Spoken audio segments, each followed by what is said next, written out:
नमस्कार। आज हम आप सबको बताने वाले हैं सब्जेक्ट वर्ब एग्रीमेंट के बारे में। इंग्लिश के सबसे महत्वपूर्ण टॉपिक में से एक है। देखिए, एग्ज़ाम की समय बहुत नज़दीक है और एग्ज़ाम भी काफ़ी नज़दीक है, सीधे शब्दों में कहें तो। इसी की वजह से हम इसके कंप्लीट कंसेप्ट्स को तो नहीं देने वाले हैं, क्योंकि कंप्लीट कंसेप्ट्स को दिया जाएगा तो समय भी काफ़ी चला जाएगा और आप सबके पास उतना वक्त नहीं है। इसीलिए आज हम कंप्लीट रिसर्च्ड टॉपिक्स लेकर के आए हुए हैं और आप सबको बताएंगे। चूँकि चलिए खैर बात करते हैं, पहले यहाँ कंसेप्ट बताते हैं, उसके बाद और बातें करेंगे। खैर अब तो बात करने का सिलसिला जारी रहेगा ही। चलिए पहले टॉपिक को समझते हैं। Subject verb agreement. देखिए, सब्जेक्ट वर्ब एग्रीमेंट ये है क्या? इंग्लिश ग्रामर का एक टॉपिक का नाम है, जिसको हम लोग को पढ़ना है, इसके रूल्स को जानना है। इंग्लिश में अक्सर में क्या जानना है, इंग्लिश एक लैंग्वेज है और उसमें रूल्स को हम लोग जानेंगे, पढ़ेंगे, समझेंगे। तो चलिए, सब्जेक्ट वर्ब एग्रीमेंट जैसे हम एक सेंटेंस के माध्यम से समझाना चाहते हैं, ताकि आप सब बहुत बेहतरीन तरीके से समझ सको। देखो, सेंटेंस एक हम लेते हैं, जैसे बोलेंगे कि आई एम टीचिंग इंग्लिश, अर्थात मैं अंग्रेजी पढ़ा रहा हूँ। भाई साहब अभी तो इंग्लिश ही ना पढ़ा रहे हैं। तो देखिए, आई एम टीचिंग इंग्लिश। अब यहाँ पे कंप्लीट हम लोग देख पा रहे हैं कि एम एक वर्ब का काम कर रहा है, आई एक सब्जेक्ट का काम कर रहा है, और इसको सीधे शब्दों में बोले तो अदर वर्ड में चला गया। ठीक है, असल में यहाँ पे तो वर्ब हमको इसके और इसको देखना है। ठीक है, अगर ये कंप्लीट एक सेंटेंस है तो ये सुनिश्चित है ना कि आई के साथ एम सेट होगा।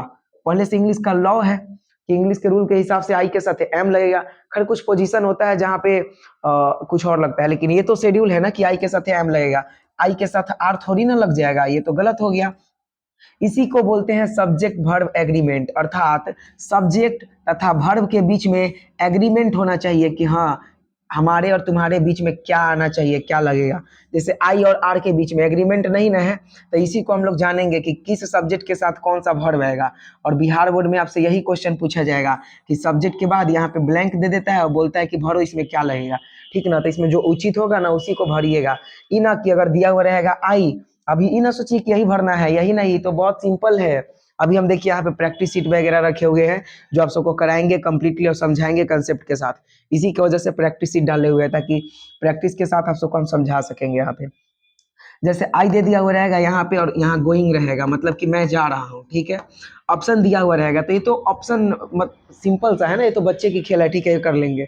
अब जैसे आई के साथ, तो आई के साथ इज थोड़ी ना भर दीजिएगा, हर इज भर दीजिएगा। ठीक वैसा हुआ जैसे कोई लड़का को साड़ी पहना के भेज दीजिए मार्केट, इस हाँ, ऐसा ही थोड़े ना है। तो इसीलिए यहाँ पे हाँ पहले से रूल दिया गया है, आई के साथ क्या लगेगा, इज लगेगा। चलो ठीक है, यहाँ समझते हैं। अभी देखिए क्वेश्चन नंबर 1 में क्या कर रहा है, टू एंड टू। अब यहाँ पे क्या भराएगा, ये तो सब्जेक्ट हो गया। अब इसके साथ एग्रीमेंट करिए कि वर्ब क्या आएगा। ठीक ना, दो और दो क्या होता है, 4 होता है। अब समझ गए कि एक से ज्यादा अंक है, तो आप सब तो प्लूरल भरने वाले हैं, लेकिन खैर क्या है प्लूरल और क्या है सिंगुलर, उसके बारे में अभी हम समझाते हैं। देखिए, जब सब्जेक्ट सिंगुलर होता है तब ऐसे पोजीशन में यानी वैसे सिचुएशन में जो वर्ब होता है वो भी सिंगुलर ही यूज होता है। ठीक है, अब इसके पीछे का रीजन हम बता रहे हैं। और जब सब्जेक्ट प्लूरल होता है, जब सब्जेक्ट प्लूरल होता है तो जो वर्ब होता है वो प्लूरल ही यूज होता है। अगर अभी हम जितना करा रहे हैं ये कर लीजिएगा, कोई दिक्कत वाली बात नहीं है बुआ। सब्जेक्ट वर्ब एग्रीमेंट का क्वेश्चन नहीं छूटेगा, नहीं छूटेगा, आप सब कर लेंगे क्वेश्चन। ठीक है, तो सब्जेक्ट जब प्लूरल होगा तो वर्ब भी अपना कैसा होगा, प्लूरल होगा। इस चीजों को ध्यान में रखना है। अब देखिए, याद रखिएगा, कहीं भी अगर वर्ब 1 होता है तो इसको जनरली प्लूरल वर्ब माना जाता है, और अगर वर्ब 5 होता है तो उसको सिंगुलर वर्ब माना जाता है। ठीक है, अब देखिए यहाँ पे हम एग्जाम्पल कराते हैं। जैसे अब हम बोलेंगे कि आई गो, मैं जाता हूँ। अब यहाँ पे गो सिंगुलर वर्ब है कि प्लूरल है, तो ये वर्ब 1 के टर्म में है तो ये सिंगुलर वर्ब है, सॉरी प्लूरल वर्ब है।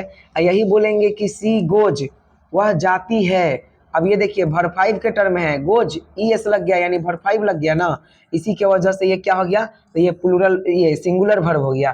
ठीक है, और यहाँ पे वर्ब 1 है, इसी के वजह से ये क्या हो गया, प्लूरल। यहाँ वर्ब 5 है तो ये क्या हो गया, सिंगुलर। तो वर्ब 5 रहेगा ना तो सिंगुलर वर्ब, और वर्ब 1 रहेगा तो प्लूरल वर्ब। यहाँ देखिए 2 और 2 4 होता है, याद रखिएगा। काउंटिंग नंबर कभी भी दो जो एडिंग रहता है, यानी ऐड करने के बाद रियल वाले वैल्यू देगा ना, तो वहां पे हमेशा सिंगुलर माना जाता है। जैसे 2 और 2 को जोड़िएगा तो सच में 4 होता है ना, तो ये सिंगुलर वर्ब हो गया।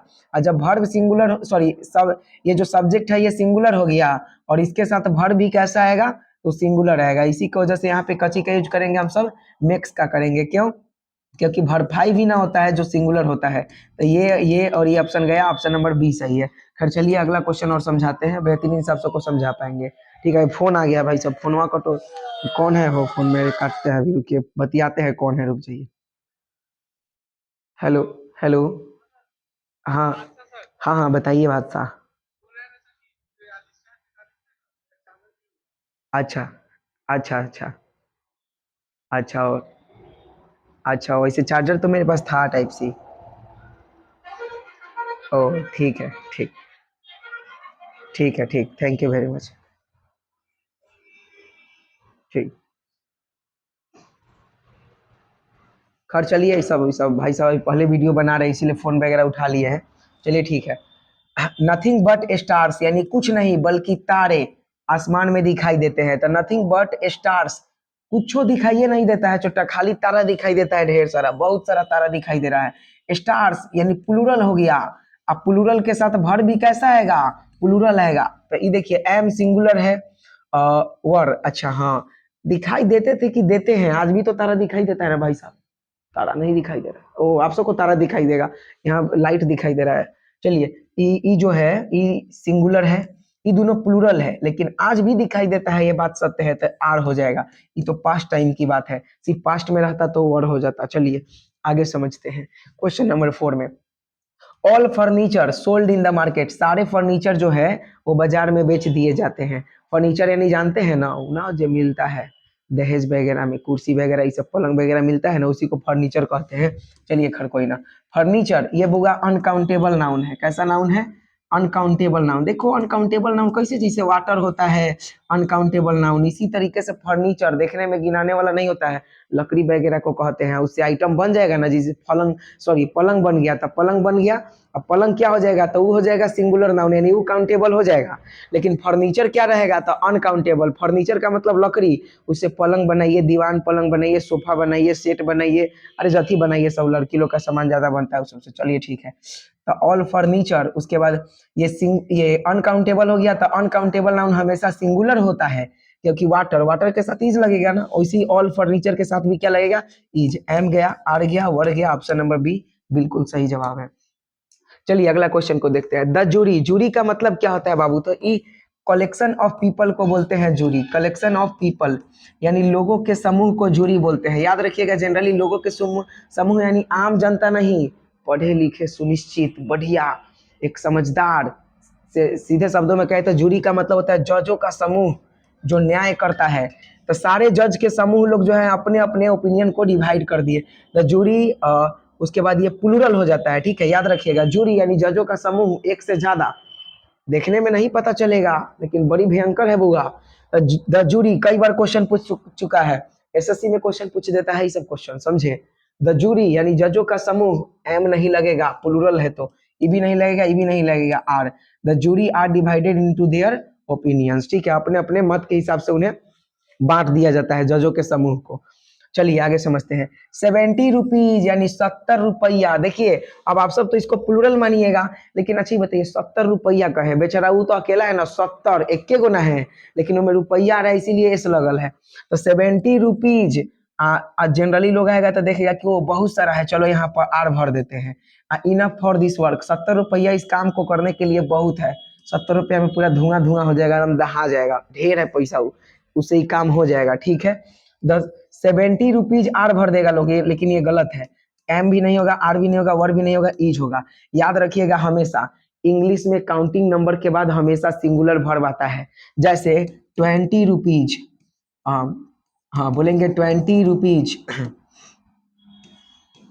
20 रुपीज। उसके बाद ऑप्शन है कि बताओ कि वॉज होगा कि वर होगा, और इनफ फॉर मी यानी 20 रुपया हम लोग के लिए काफी था, फॉर मी यानी हम लोग के लिए 20 रुपया काफी था। ये बताइए वॉज होगा कि वर होगा, तो हम अभी बताए ना कि काउंटिंग नंबर में हमेशा सिंगुलर वर्ब, तो वॉज ऑप्शन सही है, वर गलत है। वैसे ही एक और बता देते हैं, देखो बोलेंगे कि 8 रुपीज,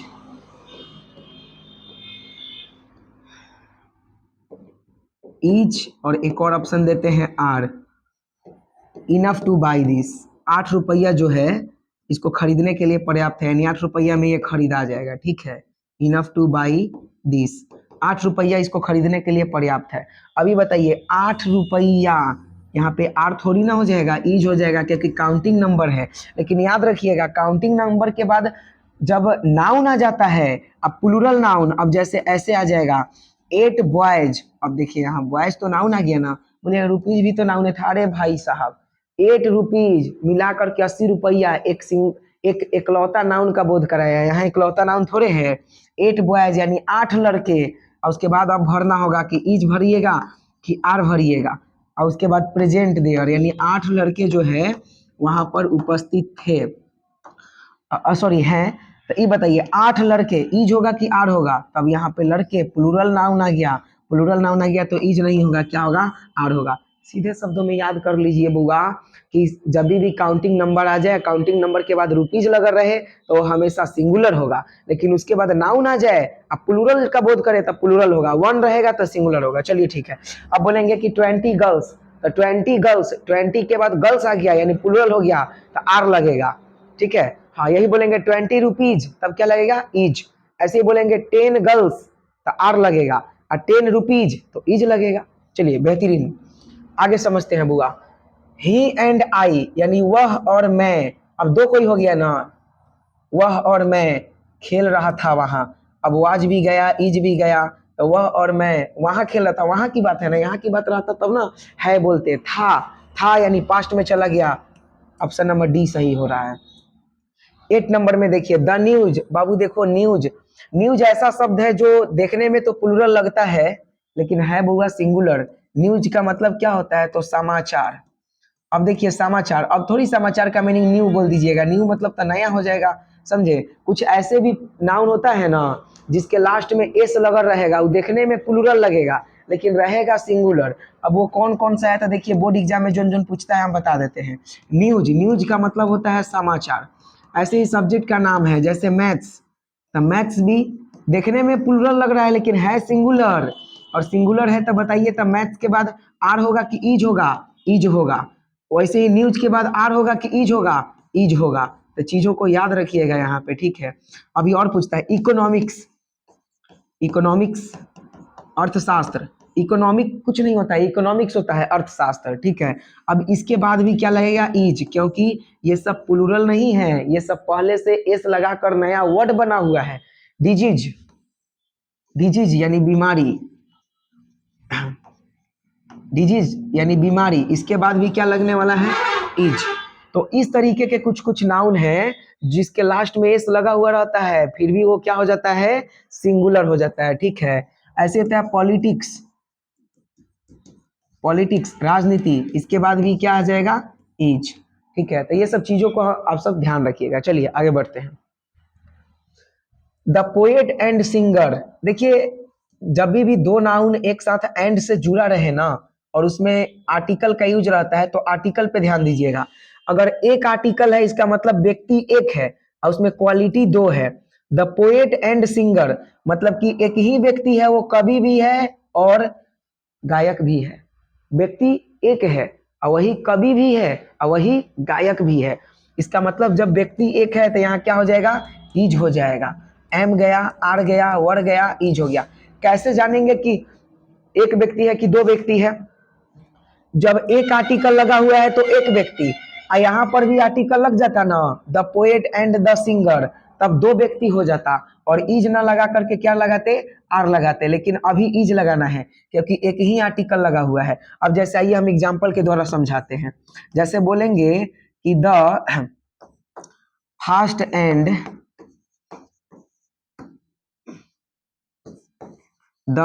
एंड कॉस्टली कार। इसका मतलब समझ में आया कि तेज और महंगा कार, कार कै गो है? एक के गो है, वही तेज भी है और वही महंगा भी है। तेज यानी समझे पढ़ने लिखने में नहीं, फास्ट यानी तेज यानी चलता है, तेज चलता है, बड़ी धाकर चलता है। एक के गो कार है, वो महंगा भी है और तेज भी है, ठीक है। क्यों? क्योंकि आर्टिकल एक ही यूज हुआ है। तो इसके बाद बताइए बोल देंगे गुड यानी अच्छा रहता है, वैसे कार खरीदिएगा तो ठीक है।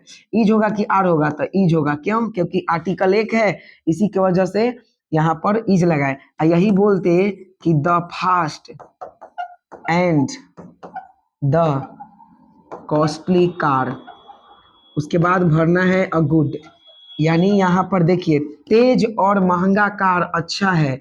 अब कार कैगो हो गया, तो देखिए आर्टिकल 2 लगा हुआ है, इसका मतलब कि यहाँ पर कार भी कैगो हो गया, 2 हो गया, एक तेज वाला है और एक महंगा वाला है। उसके बाद यहाँ पर क्या बोलेंगे आर, क्यों, क्योंकि आर्टिकल कितना हो गया, 2 हो गया। चलिए एक और एग्जाम्पल के साथ हम समझा देते हैं। यहाँ पे बोलेंगे a intelligent, sorry an intelligent and honest boy on the race on the match. एक तेज और ईमानदार लड़का जो है मैच जीत गया। अभी बताओ बुआ कि कै गो लड़का क्या एक है, तो लड़का एक ही है, वही लड़का तेज भी है और वही लड़का ईमानदार भी है। कैसे पता चला, देखो आर्टिकल कै गो लगा हुआ है, एक ही आर्टिकल, यानी जानते हैं ना आप सब, ए एन और द को क्या बोलते हैं, आर्टिकल। देखिए एन एक ही बार लगा, इंटेलिजेंट में लगा, इसके बाद एंड के बाद एन नहीं ना लगा, इसका मतलब कि लड़का एक ही है और वही तेज भी है और वही ईमानदार भी है। अगर 2 लड़का रहता, एन इंटेलिजेंट एंड एन यहाँ भी लगा हुआ रहता, तो इस परिस्थिति में इसके बाद प्लूरल भरवाता। ठीक है, तो समझ गए, यहाँ पे लड़का एक है इसीलिए इसके बाद सिंगुलर भरवाएगा अगर आना होता तो। और यहाँ सिंपल पास्ट है तो वर्ब टू लगा हुआ है तो पता नहीं चला। चलिए अगला क्वेश्चन देखते हैं। सी का मतलब वह सिंगुलर है। अभी बताएं कि ये वर्ब 1 दिया गया है, प्लूरल है, गया नहीं लगेगा, ये भी नहीं लगेगा, ये भी नहीं लगेगा। सी वर्क्स, वह जो है प्रतिदिन 5 घंटे तक काम करती है। सिंपल प्रेजेंट टेंस ही है जो लगातार काम को यानी एक्शन को डिनोट करता है। अब प्रतिदिन लगातार 5 घंटे काम करती है, इसी की वजह से ऑप्शन नंबर बी हो जाएगा। प्रेजेंट कंटिन्यूअस में तो कोई भी काम प्रेजेंट टाइम में चलता हुआ रहता है, इसी की वजह से यहाँ पे ऑप्शन नंबर डी गलत हो जाएगा। अब सी तो ऐसे ही गलत है और ये भी गलत है क्योंकि वर्ब 1 है, इसीलिए ऑप्शन नंबर कौन सा हो जाएगा, बी। चलिए क्वेश्चन नंबर 11 को देखते हैं। सिंस फ्राइडे यानी शुक्रवार से, बउआ एक से का मीनिंग समय में 2 होता है, एक होता है सिंस और एक होता है फ्रॉम। इसके बीच के अंतर क्या होता है, तो इसका बीच का अंतर कंप्लीट एक स्पेशल वीडियो अभी हम डाल रहे हैं, तो समझ जाइएगा कि सिंस और फॉर में अंतर क्या होता है। ठीक है, याद रखिएगा सिंस और फॉर जब भी आएगा ना, तब परफेक्ट कंटिन्यूअस टेंस का इस्तेमाल होता है। अगर ना कुछ समझ आए ना तो सिंपल से याद रखिएगा कि बीन का यूज होता है, बी डबल एन का। ना कुछ समझ क्यों नहीं आएगा बुआ, समझ तो जहन में आएगा, समझे। बस आप सबको ध्यान ये रखना है, अभी एग्जाम का समय है, थोड़ा फास्ट टैग बता रहे हैं, समय आने दीजिए, हिसाब होगा। हैज बीन, देखिए ऑप्शन नंबर ये हो जाएगा क्योंकि प्रेजेंट परफेक्ट कंटिन्यूअस में तो बीन नहीं भी करेगा, ऐसा में बीन है नहीं, इसीलिए ऑप्शन नंबर ए सही हो जाएगा। चलिए अब यहाँ देखिए देयर, बउआ देयर का जब भी यूज आएगा ना, हमेशा यूज याद रखिएगा, यहाँ पर जो वर्ब होता है ना वो अगला वाला पर डिपेंड होता है। अगर यहाँ सिंगुलर नाउन है तो वर्ब भी सिंगुलर, अगर प्लूरल नाउन है तो वर्ब भी कैसा हो जाएगा, प्लूरल। अभी बताइए 2 एरर्स यानी 2 गलतियां हैं आपके काम में, there are 2 errors in your work, आपके काम में 2 गलतियां हैं, एरर्स यानी होता है गलतियां, तो 2 है। अभी बताए हैं कि यहाँ वाला वर्ब अगिलका पे निर्भर करता है, अगला वाला प्लूरल है तो यहाँ भी प्लूरल हो जाएगा, ई सिंगुलर ई ऐसे ही गया, ऑप्शन नंबर डी सही हो गया। अच्छा यही रहता कि देयर रहता, अब बोलता कि भरो, अब बोलता कि 1 एरर, यानी आपके काम में सिर्फ एक ही मिस्टेक है, तो एक सिंगुलर हो गया ना, तो सिंगुलर के हिसाब से यहाँ क्या हो जाता है, इज। अब वैसे ही फटाफट अब बताइए तो क्या हो जाएगा, देयर भरना है और 2 बॉयज इन दिस क्लासरूम, मतलब कि इस वर्ग में जो है 2 लड़के हैं। अब ये बताइए तो फटाक सी ना कि क्या सही होने वाला है, यहाँ पर इज भरेंगे कि आर भरेंगे, तो देखो 2 बॉयज यानी 2 लड़के हैं, प्लूरल आ गया, अब प्लूरल के हिसाब से प्लूरल लगेगा, इज गलत हो जाएगा। ठीक है, चलिए अगला देखते हैं। इसमें कह रहा है कि नो न्यूज, न्यूज सिंगुलर होता है, सिंगुलर के साथ हमेशा क्या हो जाएगा, सिंगुलर, इज सही हो जाएगा, ये सब गलत हो गया। चलिए अब क्वेश्चन नंबर 14 में देखिए, द कलर ऑफ देज हाउसेज, भैया ये याद रखना है, ऑफ के बाद इधर भी नाउन होता है और इधर भी नाउन होता है, ऑफ से पहले, और उसके बाद यहाँ पर आता है भर्ब, लेकिन ये जो भर्ब काम करता है ना वो हमेशा ऑफ के पहले वाला नाउन के हिसाब से काम करता है। अब कैसे, तो समझा देते हैं, देखिए the student of this classroom या ऑफ दी क्लासरूम, ठीक है, और एक नीचे वाले में लेते हैं the students of the classroom. अब इन दोनों में समझा देते हैं। बताइए इसके बाद इज लगेगा कि आर लगेगा, इसके बाद इज लगेगा कि आर लगेगा। अभी हम समझाते हैं। ऑफ है, ऑफ है, इससे पहले एक नाउन है, ठीक है, नाउन है, इसके बाद भी एक नाउन है, ठीक है, नाउन है, ऑफ है, नाउन है, यहाँ भी नाउन है। अंतर देखो बुआ, ऑफ से पहले यहाँ सिंगुलर नाउन है, स्टूडेंट सिंगुलर है ना, इसी नाउन के हिसाब से अगला वर्ब लगेगा, तो इसी के हिसाब से यहाँ लगेगा, क्या हो जाएगा, इज, आर नहीं।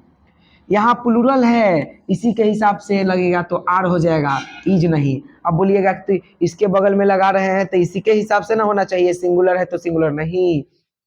जब ऑफ का यूज आता है ना तो फर्स्ट वाले नाउन के हिसाब से चलते हैं, और इसके पीछे का रीजन क्या है तो ये सब बताएंगे अगला वीडियो में। क्यों अगला वीडियो में? क्योंकि ये सब कंसेप्चुअल है बाबू, ये सब कंसेप्ट में बताया जाता है ना। जब थ्योरी क्लास देखिएगा तो सब पता चलेगा कि इसके पीछे का रीजन क्या है। तत्काल आप सब याद रखिएगा कि ऑफ जब भी आ जाएगा, उससे पहले भी नाउन, बाद में भी नाउन, तो इसके बाद आने वाला वर्ब हमेशा फर्स्ट नाउन को प्रीफर करेगा। और यहाँ देखिए द कलर सिंगुलर है, और सिंगुलर के हिसाब से क्या हो जाएगा, इज। अक्सर स्टूडेंट्स गलत करेगा, बोलेगा कि हाउसेज है, प्लूरल है, चलो आर भरते हैं, लेकिन गलत हो जाएगा। आर भी गलत, वर भी गलत, है भी गलत, ऑप्शन नंबर बी सही हो जाएगा। चलिए लास्ट क्वेश्चन नंबर 15, अच्छा 14 है, वो एक और देखेंगे अभी। राइस एंड करी, यानी कि चावल और करी जो है, यानी मेरा मनपसंद भोजन है। ठीक है, हम लोग का भी मनपसंद है, बढ़िया है, एज भी हम लोग का हो चुका है ना, वैसा करके। चलिए, चावल और करी जो है हम लोग का बहुत ही मनपसंद भोजन है। तो ये देखिए प्लूरल हो गया ना, आप प्लूरल में इज नहीं लगा सकते हैं, वर तो लगा सकते हैं लेकिन अभी भी है, इसीलिए ऑप्शन नंबर क्या हो जाएगा, बी हो जाएगा, क्योंकि ये प्रेजेंट को डिनोट कर रहा है। चलिए लास्ट क्वेश्चन नंबर 15 को देखते हैं। दी ऑनेस्ट। अब देखिए यहाँ ऑनेस्ट एडजेक्टिव का काम नहीं कर रहा है। जैसे होता है ना कि देखिए ईमानदार का मीनिंग क्या होता है, तो ईमानदार का मीनिंग होता है बुआ ऑनेस्ट, ठीक है। अच्छा, ईमानदार लोग रहेगा तो क्या मीनिंग होगा, तो ईमानदार लोग रहेगा तो दो मीनिंग हो जाता है। ईमानदार लोग यानी समझे, जैसे जो व्यक्ति ईमानदार रहता है ना, किसी का पैसा वगैरह ये सब बिना काम में नहीं लेता है, अच्छे से कार्य करता है, ठीक है, अच्छा जिंदगी में जीता है, ब्रह्मचर्य का पालन करता है, उसको ईमानदार कहते हैं। चलिए ठीक है, ईमानदार लोग। अब यहाँ पे प्लूरल हो गया तो इसका दो मीनिंग हो जाएगा। पहला तो हो जाएगा कि ऑनेस्ट पीपल, ठीक है, चाहे ऑनेस्ट मैन, या दूसरा हो जाएगा दी ऑनेस्ट, ठीक है। अब दी ऑनेस्ट जो हुआ ना यहाँ पे, ये ईमानदार लोग का डिनोट कर रहा है। और देखिए दी ऑनेस्ट प्लूरल हो गया ना, तो प्लूरल के साथ में क्या लगने वाला है, आर लगने वाला है, इसीलिए ऑप्शन नंबर बी हो जाएगा। ये मीनिंग को याद रखिएगा, दी ऑनेस्ट यानी होता है ईमानदार लोग, और दी रिच का मतलब होता है अमीर लोग, ठीक है, अमीर लोग। ठीक इसी तरीके से हो जाएगा दी पुअर, इसका मतलब क्या हो जाएगा, गरीब लोग, ठीक है, गरीब लोग। सबका इसे नहीं होता है, चारों का होता है, लिखवा देते हैं। और होता है दी ऑनेस्ट, इसका मतलब होता है ईमानदार लोग, ठीक है, इसका मतलब होता है ईमानदार लोग। और एक और होता है देखिए दी डिसऑनेस्ट, दी डिसऑनेस्ट का मतलब क्या होता है, तो बेईमान लोग, ठीक है, बेईमान लोग, ऐसे करके। चलिए, तो इतना को आप सब एक बार फिर से वीडियो को देख लीजिएगा। क्योंकि ये पहला वीडियो था तो थोड़ा बहुत इधर उधर होगा, बट धीरे धीरे हम लोग बहुत चीज़ को मैनेज कर लेंगे, और बहुत बेहतरीन बेहतरीन कंटेंट डालेंगे, और सारे कंटेंट बिल्कुल एग्जाम की हैसियत से बेहतर होगा। तब तक के लिए धन्यवाद।